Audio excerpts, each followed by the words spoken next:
How are you, Shireen? I'm fine. How are you? Happy New Year. Oh, thank you to you as well. So Yes. exciting Hi. things going on? Yes. Hi, David. Hello, hello. How are you, Shireen and Cynthia?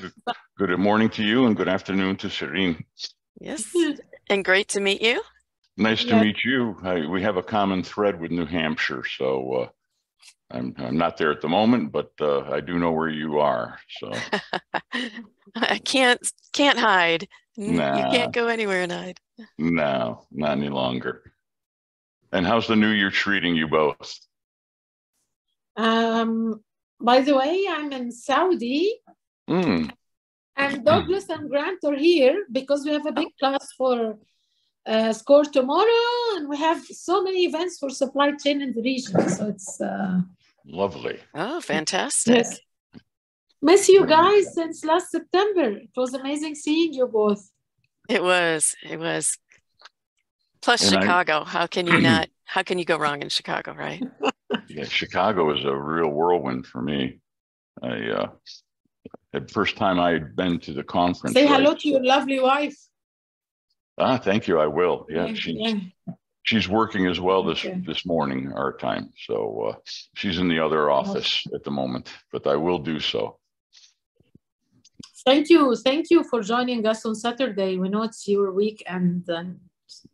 No, It's not okay. at all. That's okay. It's a good chance to interact. That's right. And it's snowy out, so have you got that then? Okay. We do. Yeah, and I like snowshoeing, but hey, in the morning.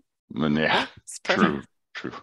Well, we've had cooler temperatures here for our area, but we've not had the moisture and the cold at the same time. So we've been kind of like London without the benefits here in DC Metro. So it's gray and drizzly, or it's bright, sharp, and cold. Yeah. But anyway, nothing without the weather. What will we have to complain about, right? So, exactly. That's why I hope they never figure out how to really control it. It'll be boring. That's right. Especially us New Englanders. I mean, we know the phrase, right? If you're not happy with the weather, wait a minute. So. Exactly. No, I am very fine with 4 seasons. Yes. Works perfectly. And Shireen, where in the kingdom are you? I am actually in a place you have been there before, in Dammam. In Dammam, okay. Next to Aramco. Yes, because there is a big event by Aramco this week. Right. Okay, very good. I am speaking in the event. Yay. Excellent. Yeah. I'm speaking with 2 amazing women in supply chain in Saudi Arabia.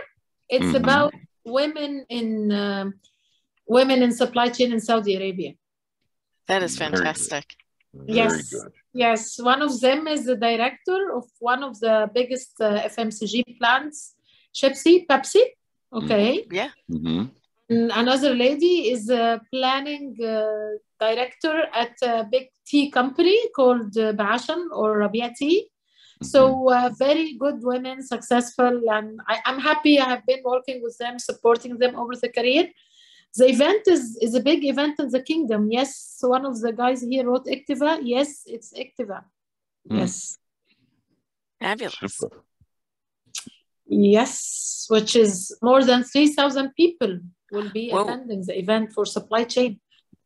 My goodness. Okay. Yeah. Well, Douglas I'm sure. is speaking. ASCM is going to be participating too. Well, I'm sure you'll light up the room, so it'll be a great time. Thank you, David. So next time we have you with us in Saudi Arabia. Yeah, that would be fun. Yeah, I've not been to Dammam. It's always been Al Jubail or Jeddah or Riyadh, right? So Al Jubail is close to Dammam, very close.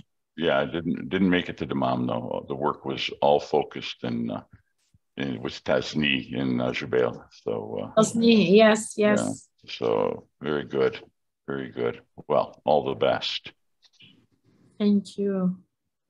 So I think we should start because people are joining. So wonderful. So is someone on your end going to drive the decks, Shireen? Yes. Okay, perfect. Okay. So start.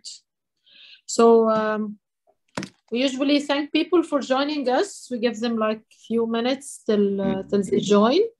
Usually ask you to tell us what's your background in supply chain, your function, your company, and your country. So your function and your company business field and your country if you are joining. Sometimes we get people from different places.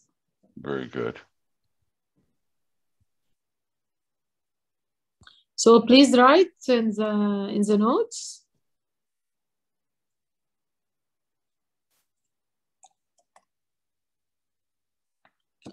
So I see,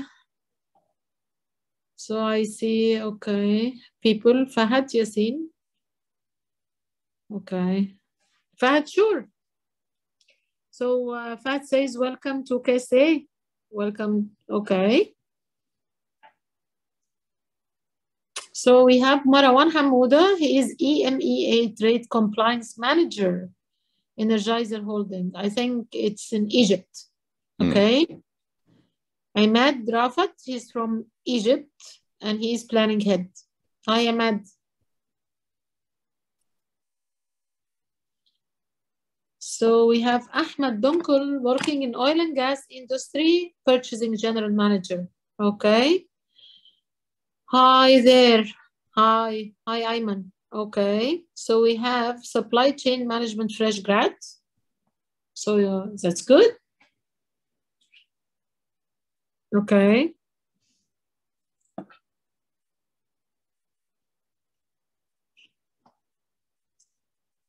Okay.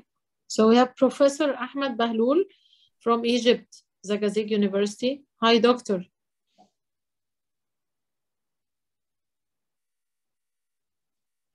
And hi, everyone. We have many people here. I see many people from Saudi, from different countries. It seems people are not writing today. Where are you from? Help us just for Cynthia and David to get to know you more. Okay. So we have Bassel Bamujali, transport planner at Flow Progressive Logistics. Hi, Bassel. Welcome.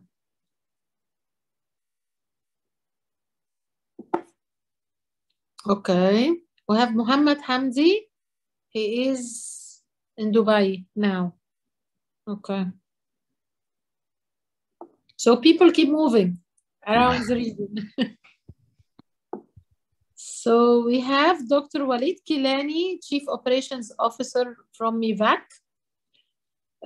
We have Mr. Fahad Yassin. He is Supply Chain Officer at King Fahd University of Petroleum.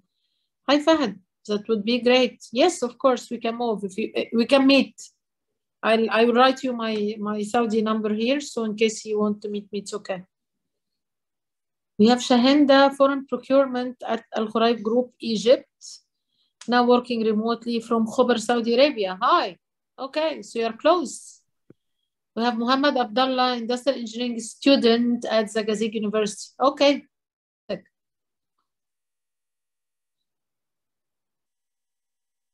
Okay. So let's start. Iman, shall we start? First, I would like to thank you, David, and thank you, Cynthia, for joining us. I'm Shireen today. I like to do such webinars to learn from others. I'm very happy that Cynthia and David are with us today because they have great experience in supply chain. They are younger than me in age. Are you sure? We always have this joke, okay? And I was so lucky to meet you guys, and I really learned a lot from you and from everyone. So I want everyone all over the region to learn from everyone because supply chain is about collaboration. So Cynthia, please introduce yourself. Thank you, Shireen. Okay. I am Dr. Cynthia Kalina-Kaminsky. My degrees are in engineering. So I come at supply chain from a very logical problem-solving point of view. When I walked into my first job as a manufacturing engineer, They took me out into the factory and said, we're so glad you're here. We need you to make this factory globally competitive. And I've been doing transformation work ever since.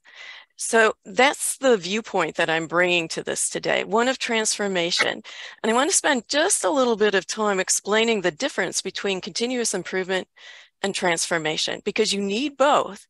And you do not want to be in transformation all the time. However, it is coming for everyone. You cannot get away from it.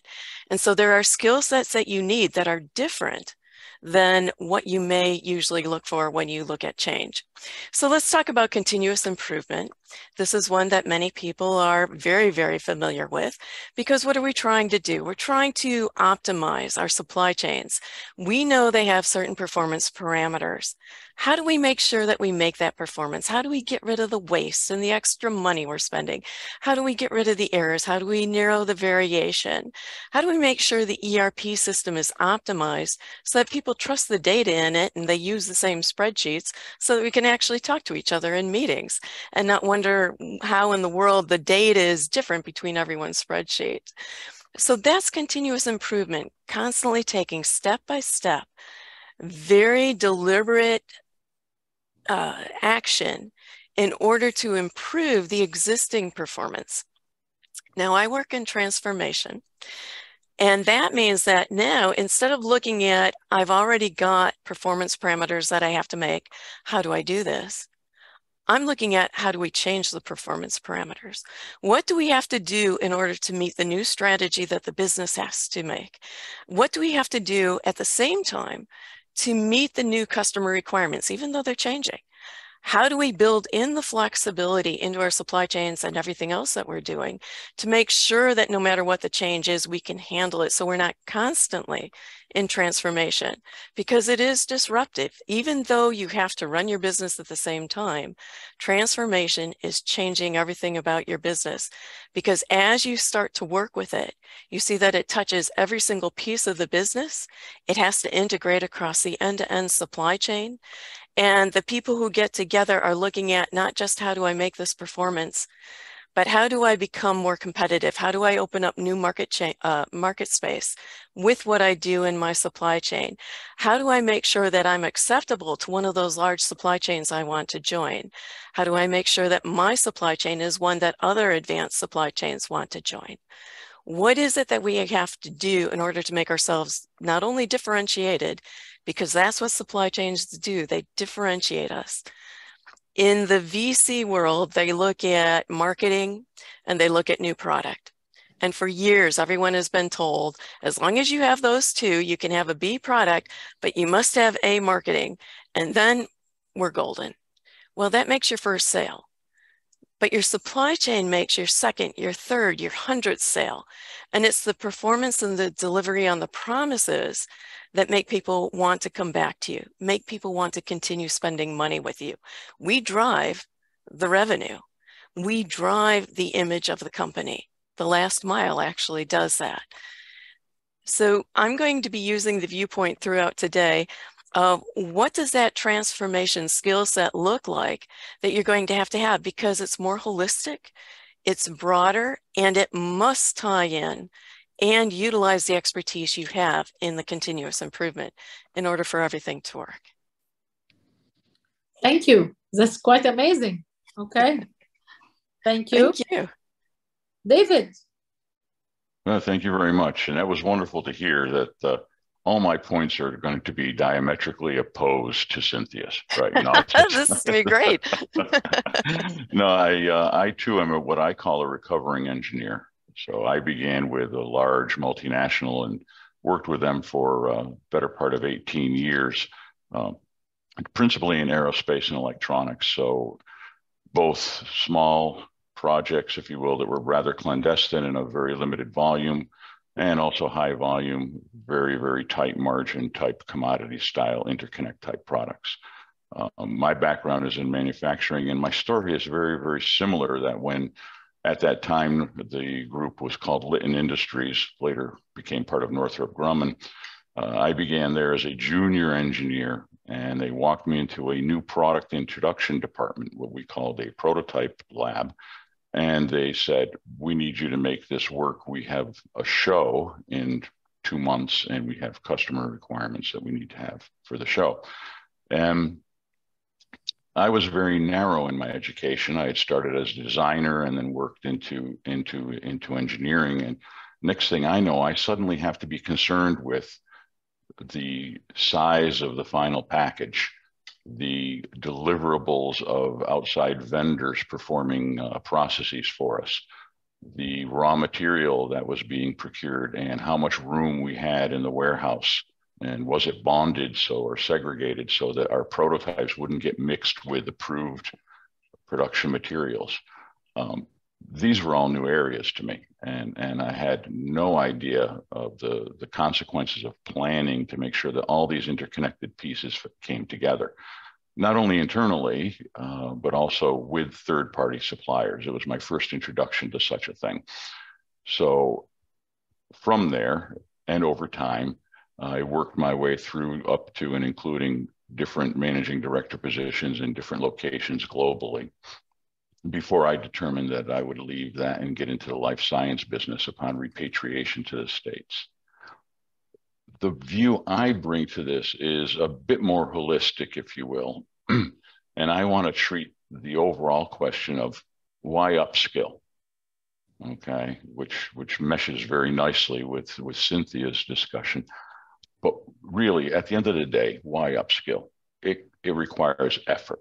It requires discipline. It requires investment. I won't call it expense. I detest the idea of expense and education being in the same sentence. But I would like to discuss, both for the individual and for the enterprise, why upskilling, especially today, is hugely important. There is a plethora, and it's an exponential growth of new tools out there available to enhance supply chains, well, operational efficiency in general. And not just efficiency, but the effectiveness that Cynthia touches on when we transform, not to just get better at what we've been doing, but to do something new in a competitive, in a compelling fashion. You know, Internet of Things, artificial intelligence, blockchain, machine learning, all these things are available and they're wonderful tools. But without skilled practitioners, they really bring no value. Right? McKinsey recently did a study that showed that an overwhelming percentage of firms were concerned about two things: resilience in their supply chains, right? And also talent. And the perspective I'm going to bring to this is that because talent is what gets things actually done, not the tools, that they're really one and the same. And that's where I'll leave it at the moment. And thank you for the time. I'm super excited. Guys, you should have done this long time ago. You're bringing lots of value here. Okay, so we will have this link in the chat, please, Iman. And you can just put it in the chat, click on it. So it's my question to everyone who is joining us today. Just write text. What are your biggest challenges, the biggest challenges in your supply chain career? Because we have the experts. We need to learn from those engineers, okay, who have made their way to be leading supply chains and transforming supply chains. So we want to understand from you, what are your biggest challenges? What are the biggest challenges in your supply chain career? So here is the link. Simply, you just write text, whatever you like, and we will see all the outcome together. So we would like to share it together, Iman, to see the results real time. Please add the survey link in the chat so everyone can see it in the chat, please. So you have it here, it's copied. So all what you have to do is to click on this link. It's mandy.com. You just write a word, okay. So you just write whatever you want, the challenges in your career.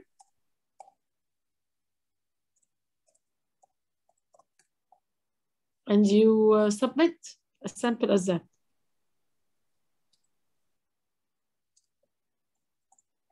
Okay. And the results will be updated.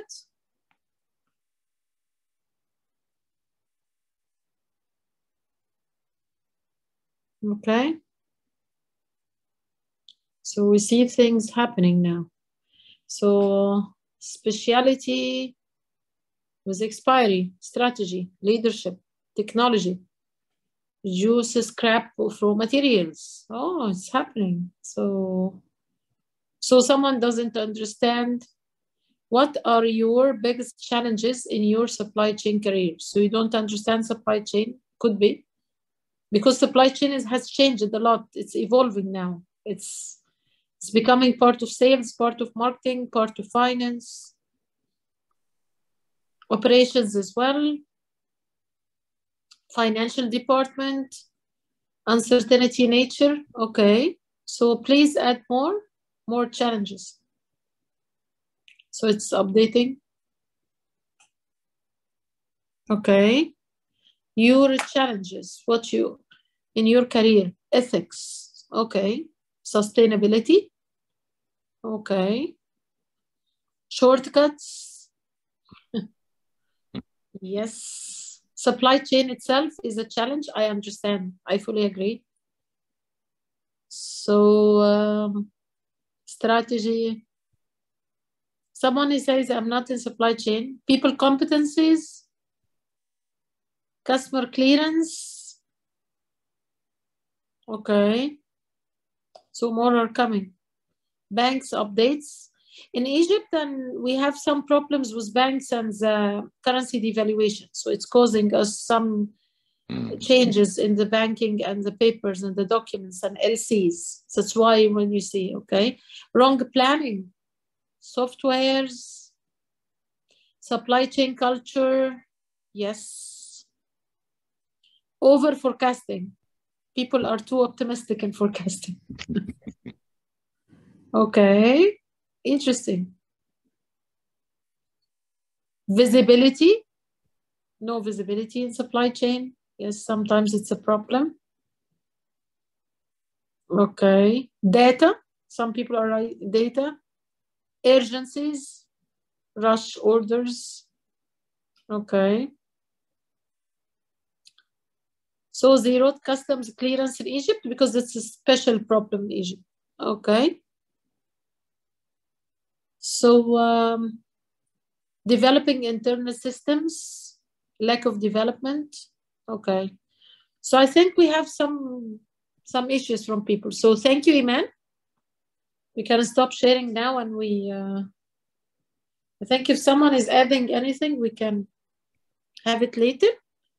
But okay, so we can go back to the presentation.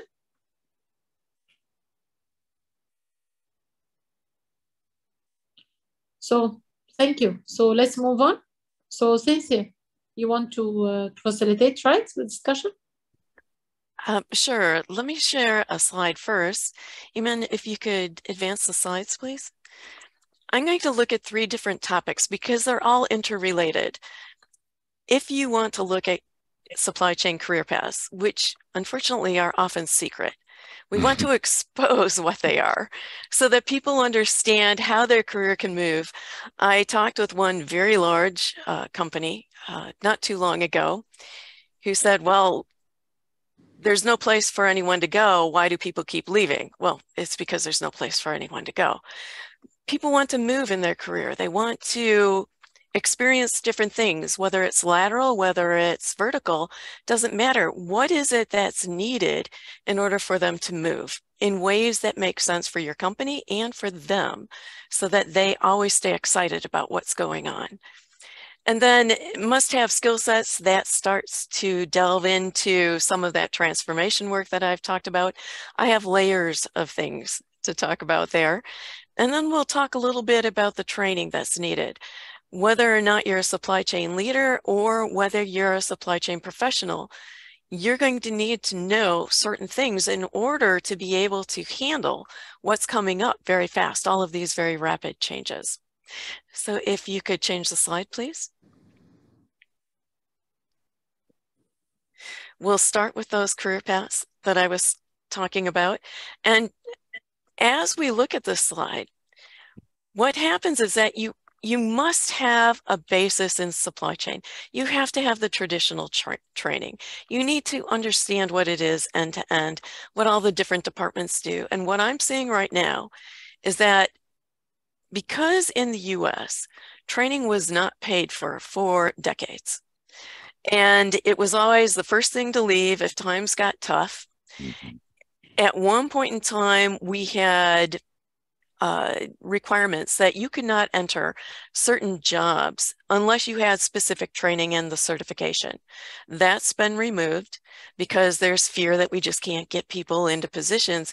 It's not good enough. Oh, don't change quite yet. Just hold it there. It's not good enough to change people into positions if they don't understand why the position exists and what it's supposed to do in the first place. So this traditional supply chain, and I'm talking end-to-end, which makes it not so traditional anymore, is needed. So in procurement in the US a lot of times is talked about as the supply chain. It's not. It's a part. It's a link. Bringing in raw material isn't enough. You got to do something with it. And people don't want to pay. In the US, people didn't have time outside of work to go and pay money to find out what should we be doing with it is. They also didn't want to spend their own money on doing that. Furthermore, they were usually on 24/7 because they had to be accessible to the company. So all of that has gotten shaken up in COVID. I think that's a good thing. People need to have work-life balance, and we need to be able to provide the training because now that things look different, it gives us a really nice excuse to bring in those training budgets. So please click again. Thank you. So manufacturing, whether or not we do it or a partner does it, we have to understand what that black box means, even if we're not in it. What is the data that has to pass to manufacturing? How often does it have to pass? What is the trustworthiness of the data that we're passing, and how does it help the end result at the end of the supply chain? Why are we passing that data? And a lot of times we forget to ask that question, the why. So I'm getting a bunch of black boxes on my screen. Thank you. Yes. I just didn't want to not be able to see what I'm talking about. I'll forget the next part of my chain. If you could click again.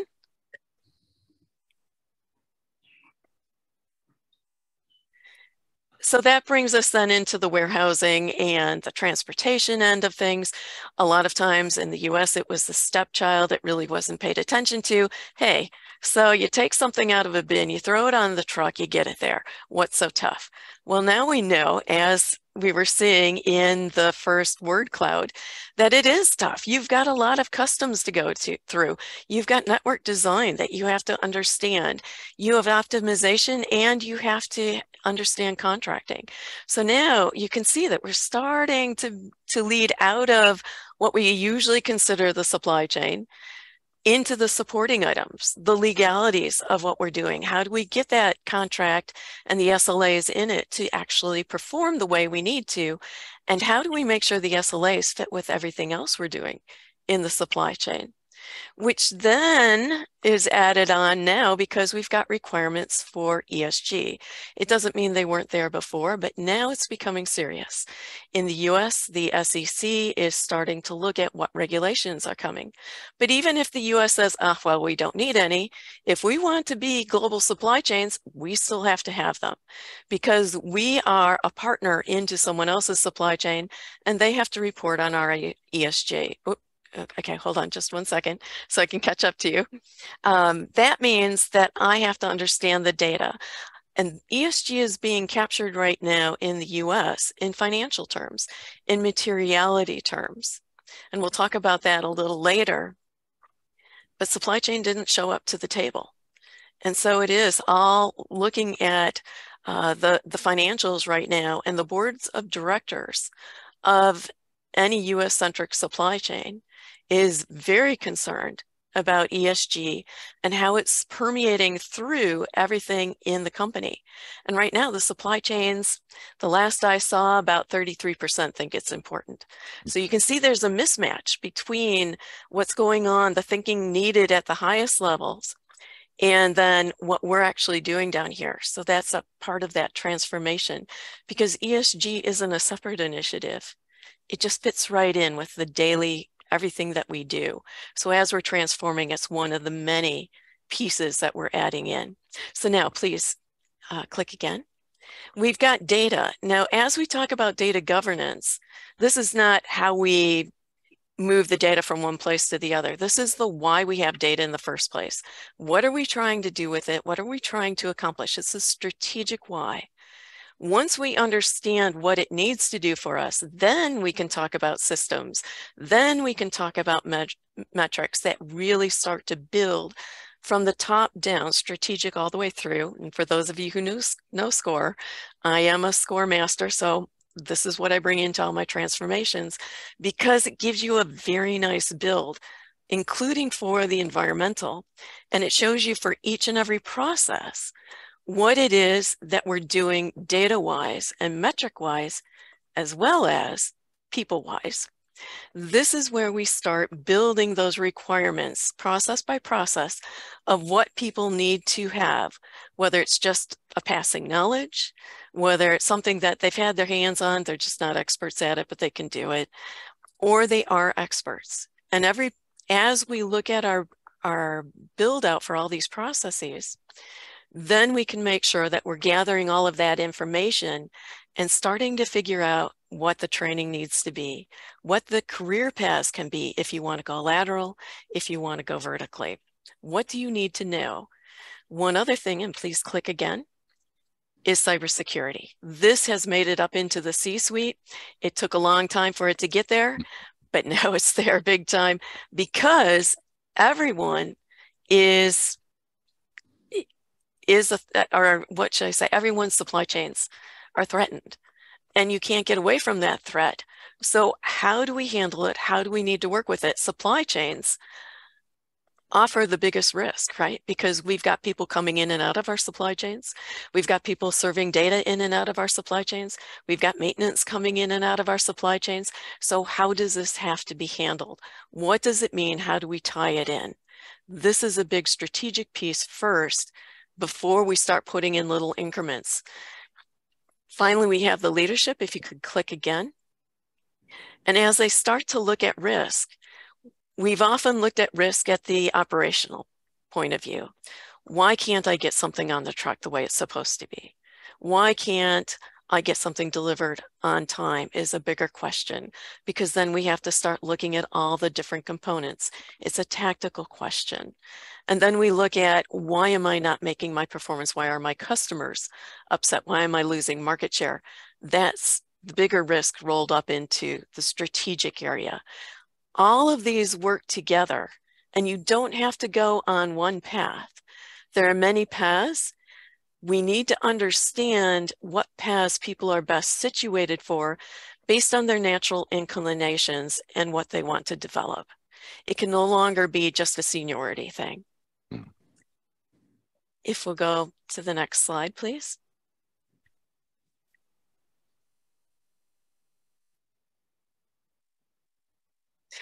So skill sets. What we've got, if you start, you can see the Kiva robot down on the bottom. This is Amazon's. Instead of people going out and picking all day and having health concerns based on it, it picks up a small rack and moves it to the packer. So that now we've got automation replacing some of the manual pieces that really, we didn't really want to do anyway. But we're keeping people where they need to be. That's a strategic, hold on one second so I can catch up to you. That's a strategic why of, why do we bring a piece of technology in? What is it going to do for our company? What is it going to do across the company to enable performance, not just in one certain area? Because it doesn't matter how fast your logistics works or how fast you can pick if the rest of the system can't keep up with you. So we've got to plan all of this stuff. As David said, the planning is essential together, because then we have to start looking at our network. Now, please click again. So as we look at that network, we can start looking at different digital technologies again. You've probably heard of the digital twin for products, where we can put sensors all over the place on a product and see what's going on. Well, this is typically, it started as a maintenance type of thing.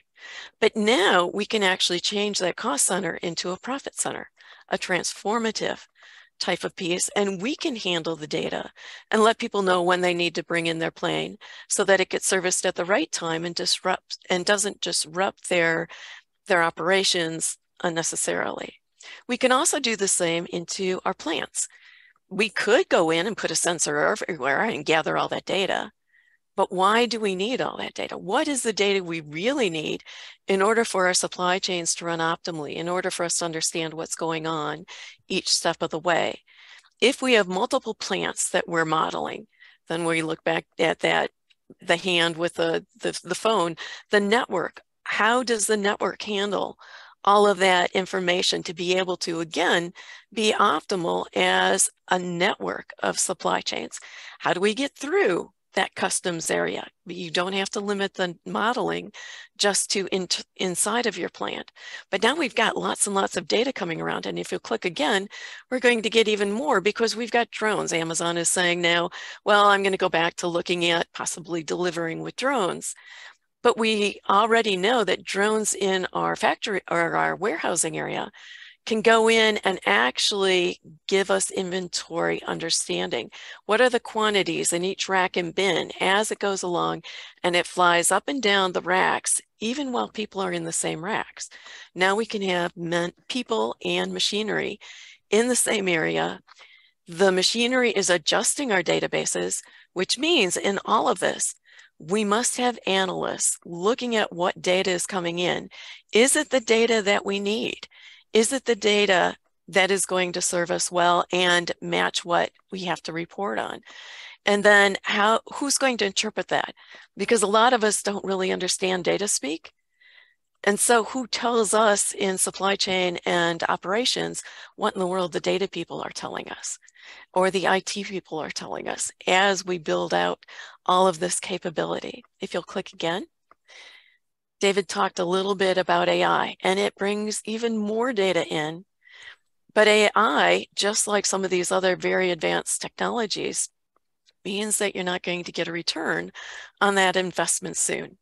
It takes a good 3 years to train your AI to be able to handle what you need it to handle. And then, of course, things are going to change and you have to train it again. Furthermore, you always have to have eyes on it because it's a piece of software or a bunch of software.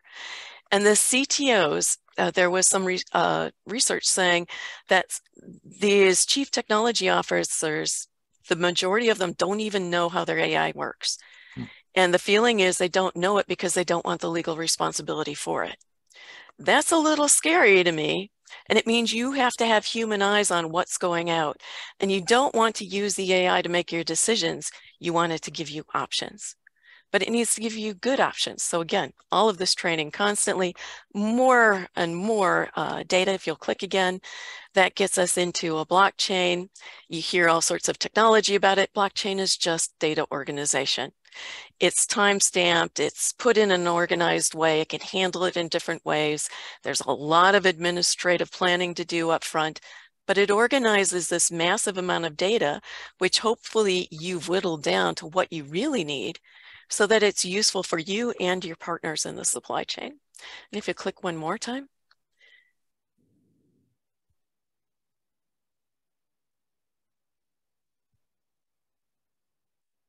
If you could click one more time for me, please. Thank you. It's giving us visibility. And that's really what we want. We want to know where everything is, how it's performing. Do we have to pay attention somewhere?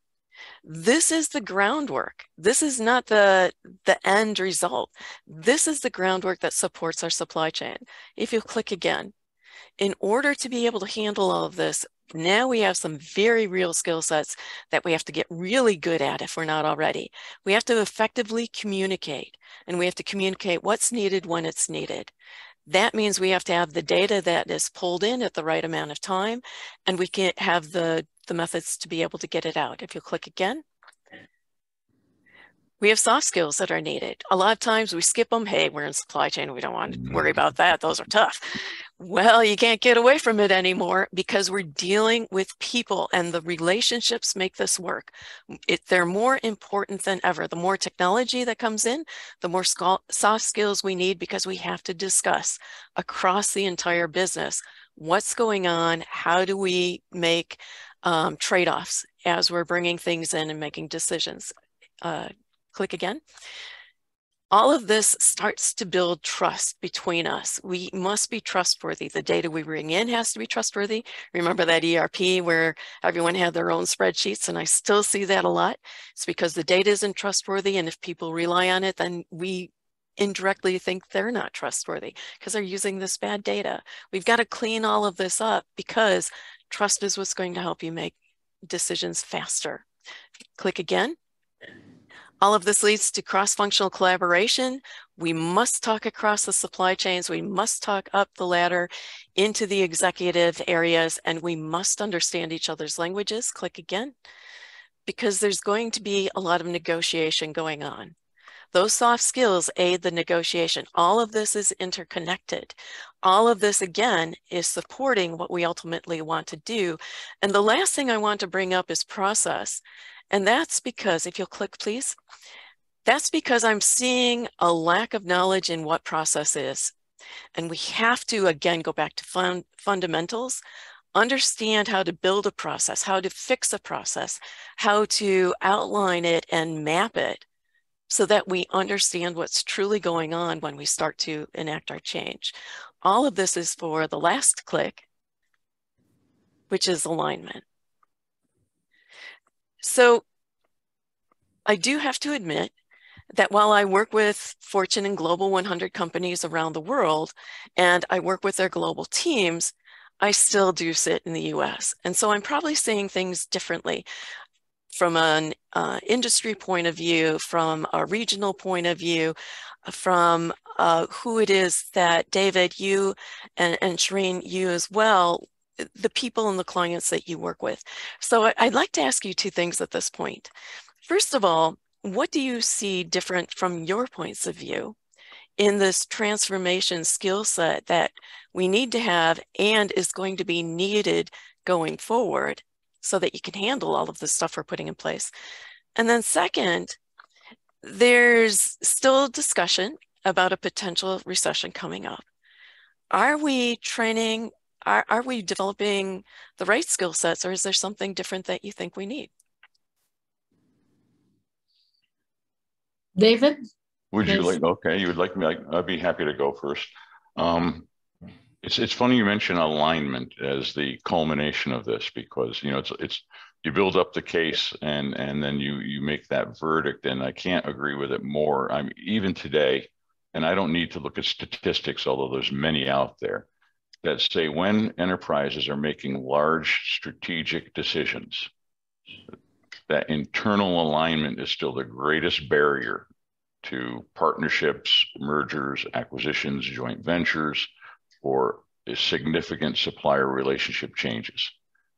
It's so regardless of where we're sitting, if we look at that host or that nucleus firm, they're still struggling getting their own internal alignment in place before they reach out to this deeper network that they must engage in, because there is no true sovereign supply chain in the world unless you grow fruit and sell it in front of your residents. And even then, you probably have to buy the seeds somewhere.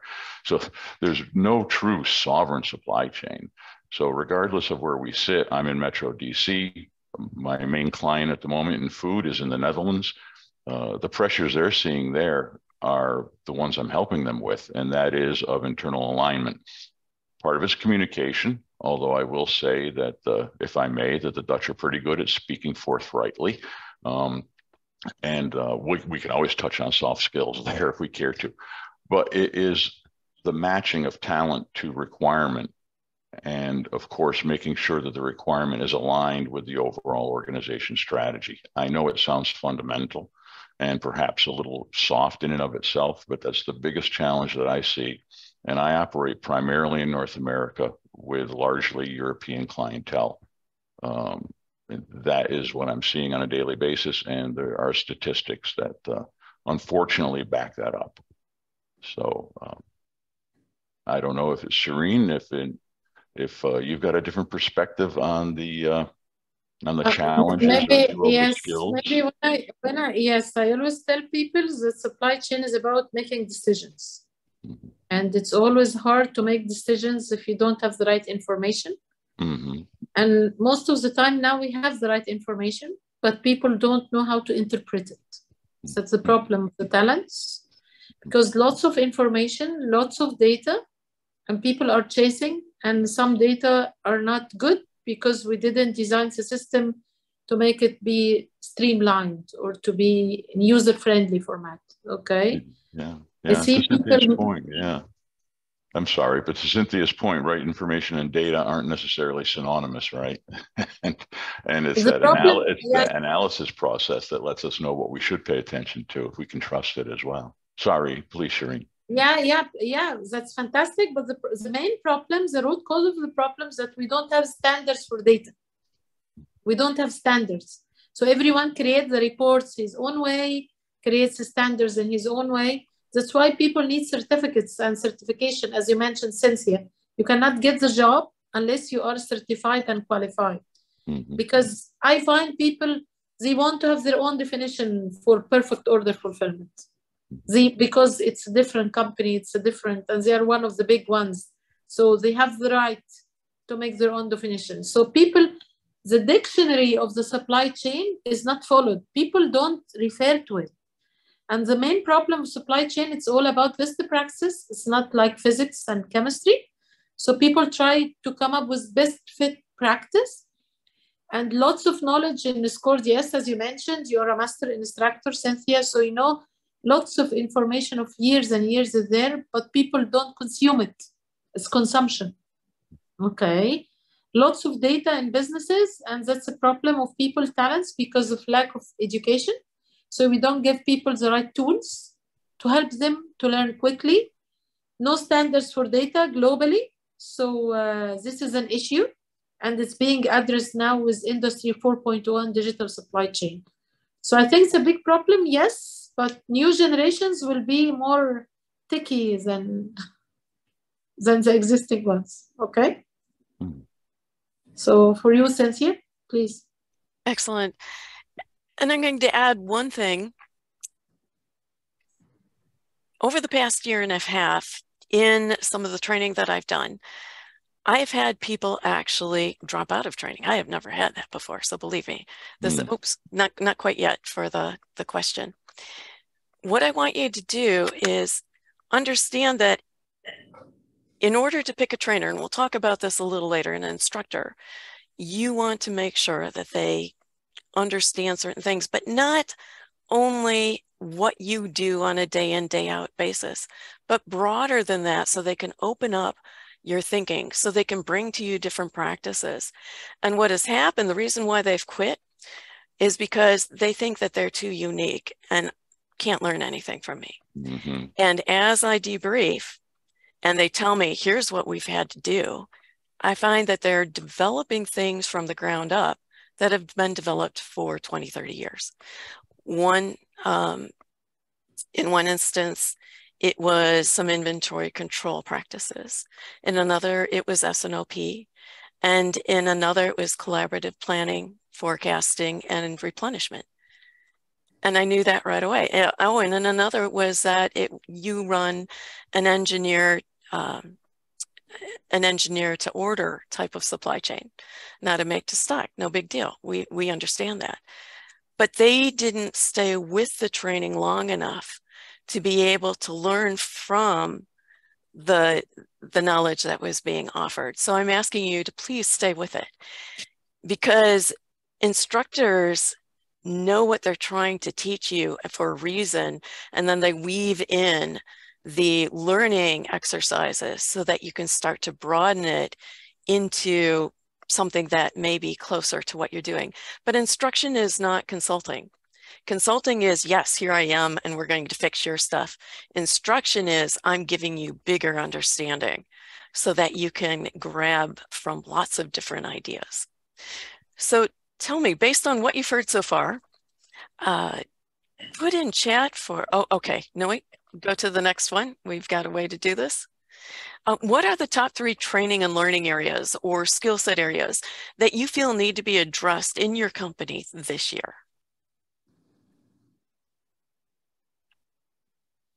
So we will send you the link of, it's in the chat for Mentimeter, and we need you just write in your own words. So repeat your question again, Cynthia, please.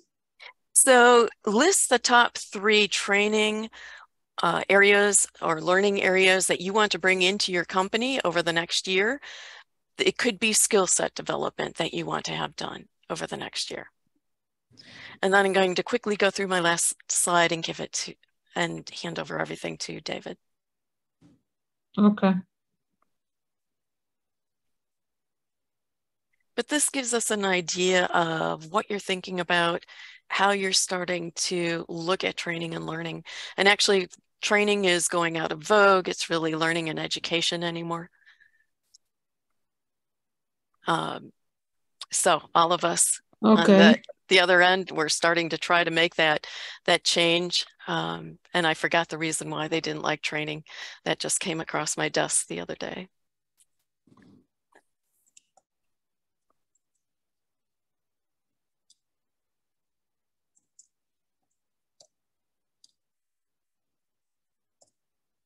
So any insights? Or tell you what, as we're going through the next one, the next slide, you can continue to add in. Let me keep jumping ahead. So what I wanted to do was build out, if you'll go to the next slide for me, please, build out a training scenario for you of how to move from where you may be into what you're doing. Oh, okay, so you get it all at once. Sorry, the automation didn't work. CPIM inside the 4 walls, operational into tactical. It's that nice foundational piece. You learn the tools, CSCP and CLTD. These are tactical. How do you create chunks of processes and start to link them together so that we can start to talk to performance? And I know Symbios-Consulting can talk with you more about that. But one of the things I really like are cross-functional assignments. It used to be you hired in for the first 6 months, you moved around the company, you moved around the supply chain, and you learned all the different areas so that when you graduated from that, you knew what was expected so that you never surprised anyone with the change you did somewhere else. We talked about negotiations. Project and change management are different. You have to be able to handle those. And then we go into the strategic pieces, the whys, the linking together of bigger initiatives and ideas. So SCORE is first. And then we've got the materiality. How do people view risks versus how do other groups of people view risks? And you're comparing your employees perhaps to your executives, your board members to your executives. And we can start to see where the communication gaps are. We have a regulatory landscape now. ESG is part of it. We've got other things coming in. There's going to be a lot of changes around the world that we have to meet. And finance, you must have a basic understanding of finance. You have to be able to talk to your financial representatives, take them to lunch, have them tutor you once a month so that you feel comfortable, because supply chain is about money in part. Not only we're changing from a cost-centric to looking at it from various viewpoints. And with that, I'd like to move into David's area.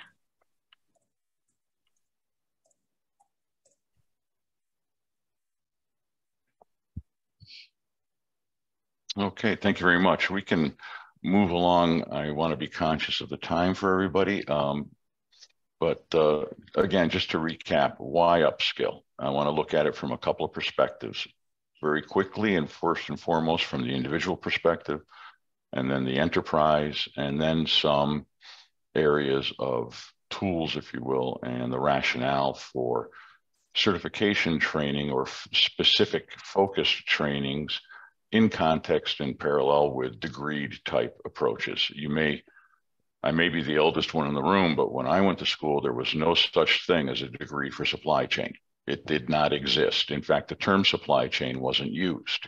So, you go that was, I won't get into that, but why upskill? Well, for the individual, I highlight here, although rather mildly, professional mobility, right? It was mentioned earlier, there's no place to go, so my people are leaving. Well, unfortunate to leave an employer, but the fact of the matter is, for the individual, professional mobility is the, if you will, summation of the other advantages to upskilling that are listed here. You're looking at your own personal competitive advantage, right? What can you address where others aren't? I was not the most skilled engineer in Northrop Grumman. However, I had a great deal of mobility because I was able to take advantage of opportunities for remote postings that my peers were not ready for. As an example, there is a way to move forward that is not straight ahead, but it is forward. All right. One of the biggest benefits, interesting work. I don't know about the rest of the audience or my panelists, but I really don't gravitate toward rudimentary or perfunctory routine type tasks. Just ask the treasurer of my company. All right, this is not what I do. So interesting work, of course, wage growth, whether it's with your current employer or your future employer. ASCM puts out a study every year. The most recent one said that on average, a 28% wage increase can be enjoyed by gaining certification. Okay, that's a pretty good ROI when you think of the time and cost, if you will, invested in pursuing a certification as opposed to the deferred benefit of a multi-year degree. And then there's peer and industry recognition. There's nothing like being the person in the room that mentees want to engage with. There is nothing like sitting with a group of your peers over lunch, brainstorming a rather difficult issue. There's a gratification that comes from that and a personal growth that comes from that interaction and that sharing of ideas and sharing of perspectives. I really focus on relationship and sharing because the one thing that we all have in common in any industrial vertical, in any sector, in any region, is the fact that things are done by people, and it's not a person, it's people, hence a team, which is often touted, but not often supported. One way to grow a team is to have a shared experience. One way to have a shared experience that provides new tools and a common language for the organization is to have that team engage simultaneously in a training event. Okay, so it's more than just the textbooks. It's an outcome that comes from the process of learning and enriching. And it happens on a personal level as well as on a, if you will, academic level. So just so we don't think this is an ASCM only discussion, I would point out, speaking with my treasurer, that the Information Systems Audit and Control Association, ISACA, which is a rather large organization in that financial space, touts that it's a screening tool, right? To see that a person's invested in themselves tells them whether or not that candidate can improve, has a commitment to the industry, knows how to achieve goals, knows how to set targets, and of course, among other things, take an exam. So on that note, we can move forward, if you will. Okay. Okay, for the enterprise, oops, a little too far forward. There we go. For the enterprise, there's a lot of common terms here, and that's intentional because as we all know from Contracts 101, the only agreement that is sustainable is one that benefits both parties. All right. So my point here is that for the enterprise, this investment in training, whether they're paying for it or the individual is doing it for them, right, brings very, very akin benefits. That competitive advantage you could read out across to resilience, mobility, responsiveness, whatever the case might be. You know, the pace of change is really rapid. So if we're not bringing these skills in to the organization, we're not able to avail ourselves of the tools. We're going to find ourselves chasing very, very quickly. I highlight the idea that investment equals retention. There are a number of statistics out there, and really the behaviors of the newly entitled learning and development organizations within companies, right, as that training is no longer in vogue.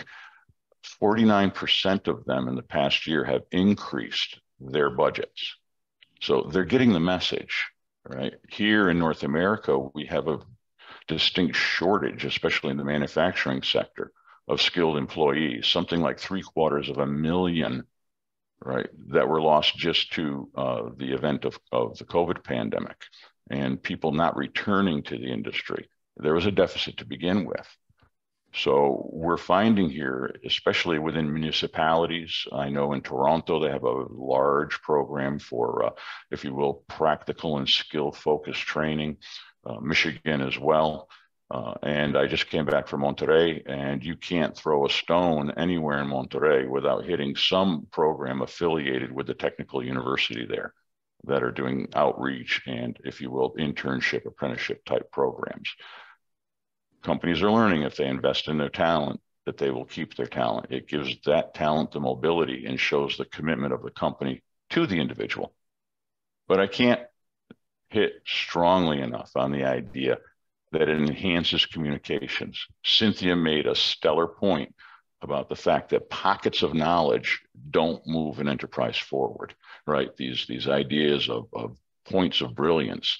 It's a collaborative effort. No one is doing everything by themselves. And without that communication, there's no good understanding between what the supply chain efficiencies are trying to bring if they can't put them in a financial context. What tools the supply chain needs in order to be successful if they can't describe as a user group to the information and data people what it is they need to be effective and to be excellent. So communications, and one of the things that CSCP as a generalist program does is it reminds us that we needn't be experts in every single element of the supply chain, but we need to be conversant and we need to be empathetic of the inputs and outputs that all of those partners require. Okay, we can move along. So what role, and I touched on this briefly, what role does skill-specific training have in all this? And we can go ahead and move forward. And I touched on it, but I'll just underscore it for us.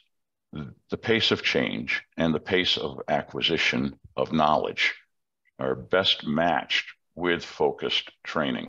And I know that that's not the word in vogue, but I'll use it for us, okay?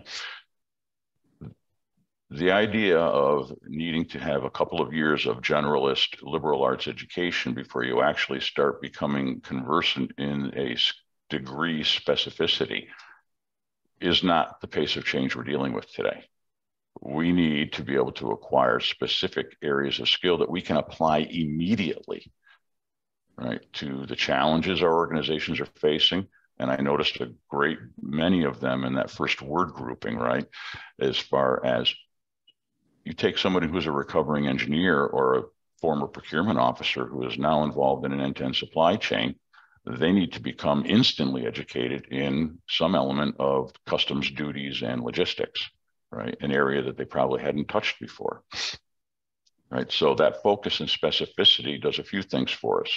It manages the investment, but moreover, it enhances and speeds the return on that investment. And that return is knowledge. I'm not speaking in terms of dollars and cents here, although we can make that argument. I'm speaking on how quickly do we bring a new tool to bear, okay? That speed to competency is wholly important in the world we live in now with the pace of change. And I don't mean just the growth and the planned change in new tools being brought on. I speak holistically to the whole concept of an end-to-end supply chain, which is never static. Okay, I think of climbing a cliff without a rope during an earthquake, right? It's never static. So we need to be retooling and reapproaching problems constantly. I don't know of any client organization that I deal with that has a singular supply chain for that matter. They have multiple styles and types of supply chains for different product sets and different offerings.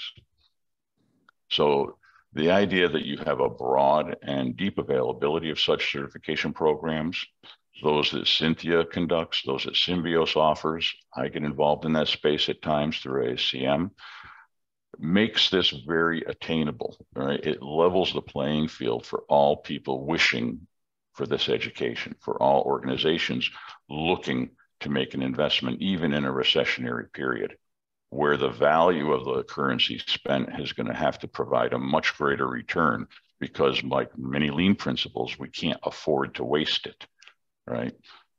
Organizations that manage cash effectively have the greatest resilience because they have the resources to be able to shift, pivot, and apply to a new demand. Okay. Okay. So that's really what I have from a scripted perspective. I want to leave some time for chat. Okay, and I can provide references, if you will, or sites, the work cited. If anyone is interested, I can supply them to you, Shireen. But we needn't get into evidential statistics to back up this discussion at this point. Let's move along and keep it lively, if you will. We believe in your wisdom more than statistics. Well, we want the credibility that it isn't just myself speaking, right? So people can avail of it. I really like the end-to-end perspectives, how you're tackling everything, you and Cynthia, and you, David, calling supply chain like earthquake. It's never static, of course. And we have a group of supply chains, and how Cynthia is reflecting, we make the money, we make the profit, we make the revenue. Not just about, it's not just about continuous improvement. It's a challenge. Yeah. So these are the top trainings people want to learn, Cynthia, just for your reflection, if you like. Mm-hmm. If you like to have like 1 minute reflection on this, any comment? As you're looking at all of these pointed, focused types of training, understand why you want them. That's the biggest thing, and bring that into whichever instructor you choose, whichever consultant you go to. Sometimes I tell people you might attend the same training with different instructors because you will come up with different learning and different experience. Absolutely. It's not a paragraph. I have been joining many classes with same people, maybe, or different people at different times, because they learn. We all learn, and we learn from each other. Because supply chain is about collaborations. The biggest lesson is collaboration. We collaborate together as people who do the same trainings, but we learn from each other. SCORE is a great example of collaboration, right? Because it's best practice coming from everyone. So last thing, if you allow me to just highlight the ladder of ASCM on the people career and people, because many people ask about it, where to start. Because in old times, we used to have those famous CSCP, CPRM, as Cynthia mentioned, within the company, CPIM and CSCP and those things. So now we are proud that we have the ladder in your supply chain. People have been there for 5 years because it covers all the body of knowledge anyone working in supply chain would need. And the higher level is accelerated, the professionals, the certificates, which we have for one for procurement, one for planning, and one for warehousing. We expect another one to be in 2023. Let's do bargaining, or let's maybe we like. I think it will come with supply chain analytics because data is a must and digitalization. And the advanced ones, which we all learn about, CPIM, CSCP, CLTD. Now we have SCORE DS for everyone for SCORE digital standard. And on top, we have digital capabilities model because ASCM is bringing us as well the DCM digital capabilities model for people leading supply chain. So if you have any questions, please write it now. Anyone has a question? Someone wants your information on LinkedIn, David, so I wrote your name. Okay. Sharif already put the link for you. So thank you, Sharif, for helping. Okay. This webinar and presentation will be sent to you, the video one on YouTube channel. So Iman will do you the YouTube channel, please. If you subscribe, it will be great. You will get notifications. The recording of the webinar will be sent to you, of course, David and Cynthia, for your reference on record. Yes, we will send it. Okay. And I know we exceeded the time, but I would like to thank you. I would like to thank you both. So we usually thank you. So our certificate of appreciation from Symbios for you, Cynthia. Thank you for joining us this week and putting the time. So we will send it to you via email. Thank you. And David as well. We have a certificate for you. We will send it to you via email. Thank you for your contribution. Okay. Thank you for the opportunity. It was wonderful to chat with everybody. Yeah. And Fahad Yassin, of course, he wants me to visit his university. So he is a supply chain guy. He wants to make use of me being here to go to his university. Of course, we would love to come. So thank you, everyone. Thank you. And thank you for everyone who is contributing to us. And I really love the perspective, and we learn a lot from you guys. Thank you. Thank you. David. Thank you. You're welcome. Thank you very much. Thank you very much. Thank you. Okay. Well, okay.